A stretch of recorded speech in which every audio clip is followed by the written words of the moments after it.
Hello, I'm Mike Bithell, and I made, well, this game, Thomas Was Alone. Thank you for buying a copy. That's very kind of you, unless you've pirated it, in which case, please go and buy a copy. It's in sales quite regularly, hopefully. It's weird speaking to you from the past. So, this is Thomas. He was named originally by the community. The game's name, Thomas Was Alone, was arrived upon by a friend of mine who sarcastically suggested I should call the game Thomas Was Alone because that's emo, and emos would like it, and emos post links, which was sarcastic and lame in a weird way, but also actually weirdly right. We found that people were associating the red rectangle at the start of the game with the name Thomas, so giving the game that name immediately started a story going.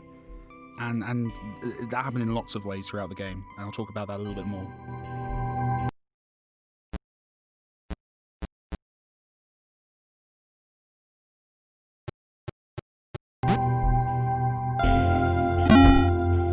So this is step one, side-to-side movement.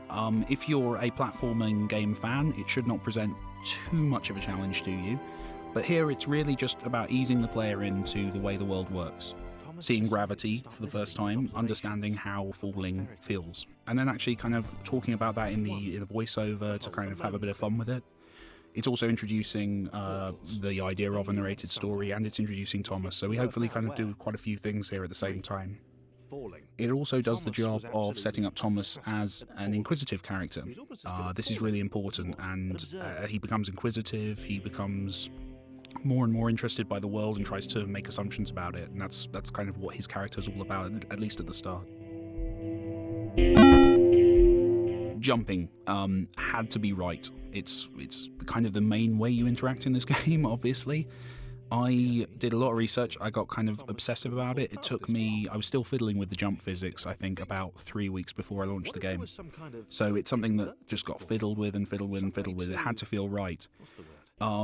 And yeah, there's one problem here actually, and we'll talk about problems on this as well. I think the biggest issue here was that the speech is a bit misjudged. It takes a little bit long to get through, so most players when they play the game have already jumped and are at the exit by the time Danny suggests that they should jump.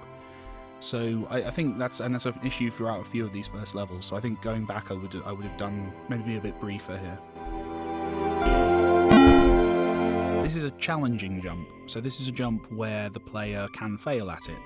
So there's a gap, but the whole point of this level is to introduce the idea of jump distance and the fact that you can fall from a jump, but hopefully in kind of a safe environment. So here you can't die, you can't lose. All you're going to do is keep doing it until you succeed. And it's kind of a little bit easier than it looks as well, so hopefully even if a player gets frustrated and just keeps clicking through it, they will actually eventually succeed. And the voiceover kind of calls attention to that in kind of a fun way as well, just to kind of reiterate that to the player.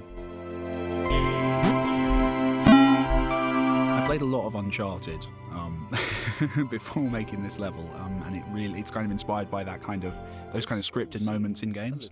I didn't do as many in the game as I kind of expected to at the start.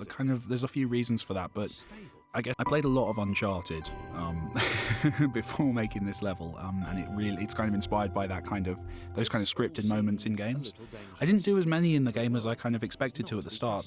There's a few reasons for that, but I guess the main one was that once the players kind of, gets the mechanics in a good enough way, I didn't want to completely kind of overwhelm them with stuff that wasn't as interactive. But here it's cool because it sets up failure for the first time. It sets up what failure looks like, it sets up challenge, but it's not real. So you can't fail this map unless you run backwards. If you run forwards, the columns don't fall until you've actually left them, which hopefully kind of does the job of explaining that a little bit better.